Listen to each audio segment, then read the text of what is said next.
ouviu falar nos mitos do amor próprio? Nessa aula eu quero esclarecer muitos dos mitos, crenças limitantes e até bloqueios que a gente tem na nossa mente que nos impedem da gente se aceitar mais, da gente se acolher mais e no fim da gente se amar de uma forma muito mais genuína, muito menos forçada do que várias pessoas já te contaram. Eu quero te propor uma reflexão. Se uma pessoa muito querida vem te contar um desafio, um problema, uma dificuldade que essa pessoa está vivendo, como você reage? Será que de imediato, ao ver a pessoa sofrendo, você fala: para de mimimi, sai daqui, vai resolver suas coisas, tem que ser mais prático, ai, você não presta? Ou será que você oferece acolhimento, principalmente num primeiro momento, para conseguir reduzir um pouco da dor, do julgamento que aquela pessoa está fazendo sobre ela mesma? Eu acredito que seja mais a segunda alternativa, ainda que tenha algumas pessoas que te tirem do sério. A gente aqui na cultura ocidental é muito incentivado a oferecer acolhimento para os outros. E isso é uma coisa fantástica, tá? Eu sou uma grande defensora da empatia.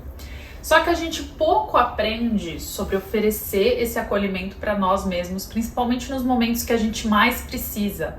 Não só na conquista de algo, nos momentos de felicidade, mas nos momentos que a gente comete um erro, pisa na bola ou não obtém um resultado que a gente esperava, uma expectativa que foi frustrada por nós mesmos. Percebe o quanto que isso é um desafio pra gente? Já que a gente não aprendeu desde criança, a gente pode se reinventar agora. Só que isso é um desafio e eu vou te contar por quê. Imagina que a gente tem uma rádio interna, que é o nosso diálogo.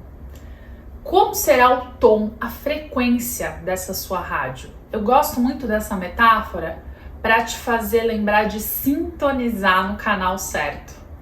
A maior parte de nós vive numa frequência agressiva, numa frequência pouco acolhedora aqui internamente, com muitos julgamentos, às vezes até xingamentos, com palavras duras, porque isso costuma ser um eco da voz de quem nos educou lá na infância. O que eu quero fazer aqui é te ajudar a mudar essa sintonia e você descobrir talvez uma nova estação que não seja tão acessível, talvez não seja tão natural para você, que é uma estação mais compassiva, mais gostosa de ouvir, mais leve. Só que para você mudar a frequência, você precisa entender o porquê é importante você fazer essa alteração toda vez que o seu canal estiver muito agressivo. Porque existem muitos mitos que fazem as pessoas não quererem fazer esse movimento por não acharem importante ou por terem medo de que, se elas fizerem isso, elas podem piorar o estado que elas estão ou elas podem deixar de alcançar algum objetivo. Então eu quero que você entenda com clareza quais são esses mitos e o que de fato é o amor próprio que a gente está trabalhando aqui, que eu estou explicando para vocês. O princípio do amor próprio que eu acredito, que eu defendo, foi trazido pela Kristin Neff, uma pesquisadora fantástica de autocompaixão. Essa pesquisadora, ela escreveu vários livros incríveis, inclusive ela tem um manual prático que muitas das práticas foram inspiradas aqui nas aulas e na imersão dos 21 dias. E o motivo do porquê eu gosto tanto desse conceito que a Kristin Neff traz sobre autocompaixão é porque ela é muito mais profunda do que a autoestima, e eu vou te explicar isso na próxima aula. E ela também é mais profunda do que o conceito do amor próprio, do auto-amor que a gente está falando aqui. Essa autocompaixão dela é fundamentada em 3 pilares. O primeiro pilar é o da autobondade, bondade para si. Quando a gente é capaz de se oferecer amor próprio, ainda que seja numa situação difícil. Então, seria resumidamente o que muita gente entende por autocompaixão, né? Seja o seu melhor amigo. Aqui, esse pilar resume bem o que é essa autobondade.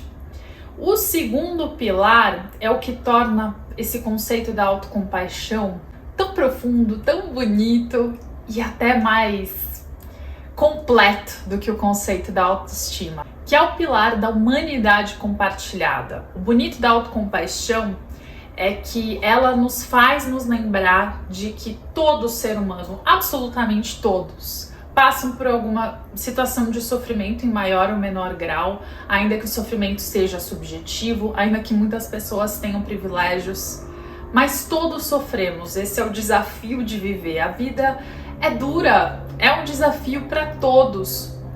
E quando a gente se lembra disso, ao invés da gente se sentir pior, o efeito costuma ser o contrário. A gente consegue se acolher mais, entender que o que a gente está passando faz parte da experiência humana, e isso nos traz até uma perspectiva mais ampla, maior sobre a situação. E por fim, o terceiro pilar da autocompaixão que a Kristin Neff traz é o do mindfulness, ou seja, da presença plena, em que a gente se permite acolher todas as emoções que a situação traz, principalmente uma situação de sofrimento onde a gente precisa dessa dose especial de autocompaixão, sem fugir da dor, sem fugir do sofrimento, sem postergar a dor também para o futuro ou para talvez uma válvula de escape, lidando com ela como ela é, também sem aumentá-la, sem nos fazermos de grandes vítimas da situação. Entendeu? Porque eu gosto tanto, eu espero que você também se apaixone por esse conceito. Para te ajudar a criar uma frequência muito mais amorosa da sua rádio interna, eu quero te falar dos 5 mitos que a Kristin Neff trouxe sobre a autocompaixão, que no fim é sobre o amor próprio que eu estou trabalhando aqui contigo. E o primeiro mito é o vitimismo. Muita gente acha que ao praticar amor por si, vai acabar adotando uma postura vitimista, como se incentivasse um diálogo interno do tipo, ai, tadinho de mim, né? Por que isso está acontecendo justo comigo? E isso, como eu te expliquei, não é autocompaixão, não é amor próprio de verdade, porque quando a gente se lembra do pilar da humanidade compartilhada, a gente também se lembra de que aquela situação não está acontecendo só com a gente, de que aquele sofrimento, aquela dor, por mais que sejam únicos à sua maneira, eles não são exclusivos nossos. Então, de fato, o vitimismo não é excesso de amor próprio, é falta dele. E o segundo mito é que muita gente deixa de praticar o amor próprio com medo de se tornar uma pessoa mais fraca, menos resiliente aos desafios da vida, porque afinal, se eu me amo, se eu consigo me oferecer esse carinho, eu deixo de ter uma dureza necessária para eu enfrentar os desafios da vida. Talvez isso faça muito sentido para você, principalmente se você também teve uma criação muito rígida. Porque, como eu disse no começo dessa aula, a gente costuma replicar no nosso diálogo interno a voz dos nossos cuidadores, de como eles nos trataram. E eu quero te dizer que esse amor próprio não vai ser fraqueza de verdade, porque a gente precisa ter até coragem de encarar muitas das nossas sombras, dos nossos monstros, de tudo aquilo que nós somos. Então, o amor próprio, ele nos dá mais resiliência. Existem muitos estudos e pesquisas comprovando isso. As pessoas que conseguem ser mais autocompassivas, elas também são mais resilientes aos desafios. Elas encaram os desafios de uma forma mais rápida e com mais eficácia do que as pessoas que são cruéis ou muito rígidas consigo. E o terceiro mito é que muita gente acha que ao praticar amor próprio vai acabar se tornando uma pessoa mais egoísta, mais autocentrada. Isso talvez seja um mito que fica mais na crença popular, o mais comum entre todos eles.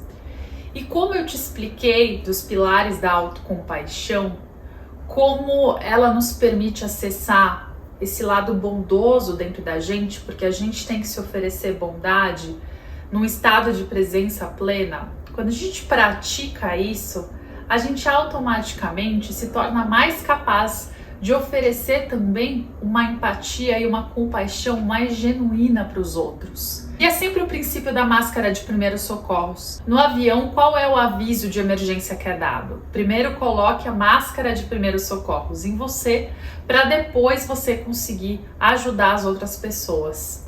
E o princípio aqui é o mesmo. Quanto mais nutrido, quanto mais acolhido você tiver diante de um desafio, diante de uma situação, mais amor, mais empatia você vai ter para oferecer para as outras pessoas.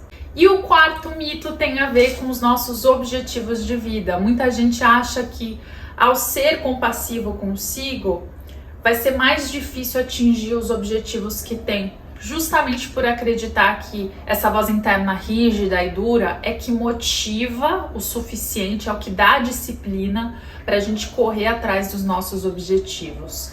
Mas também já existem pesquisas e estudos, principalmente feitos pela Kristin Neff, que comprovam que não, pessoas mais compassivas conseguem até atingir mais objetivos e até mais a longo prazo, porque elas desistem menos e elas alimentam mais crenças inspiradoras de que elas são capazes de atingir um objetivo por maior que ela seja, diferente de pessoas que têm esse diálogo interno cruel que acabam alimentando crenças muito duras e muito cruéis, do tipo, eu não mereço alcançar alguma coisa, eu não sou capaz, isso nunca vai acontecer para mim. Crenças que no fim acabam afastando a pessoa daquilo que ela queria. E por fim, o mito número 5 é que as pessoas acreditam que ao praticar o amor próprio, elas vão acabar perdendo a noção e ferindo os limites de outras pessoas. Vão acabar deixando de saber qual o limite do meu amor próprio e qual o limite do respeito aos outros, né? Ou seja, até onde eu posso satisfazer as minhas necessidades e até onde, ao satisfazer isso, eu vou invadir o espaço das outras pessoas. Como eu te falei, a autocompaixão, ela abrange esse conceito de humanidade compartilhada. Então, ele é um conceito mais profundo de amor próprio porque eu não levo só em consideração quem eu sou como pessoa individual, como se o mundo girasse em torno de mim. Não, eu considero as pessoas que convivem comigo, eu considero a minha vida num contexto maior. E para mim, na minha vivência, o que eu percebo é que isso me dá, inclusive, um senso maior de impacto, de propósito, de pertencimento. E o fato de eu conseguir ser mais amorosa comigo me faz também olhar com mais carinho para aquilo que eu vou fazer, para o meu propósito e para as outras pessoas. Bom, eu espero ter te ajudado a quebrar várias das crenças e mitos que talvez estivessem aí na sua cabeça sem que você soubesse sobre amor próprio, sobre autocompaixão, sobre autoaceitação. Na próxima aula eu vou falar melhor sobre isso.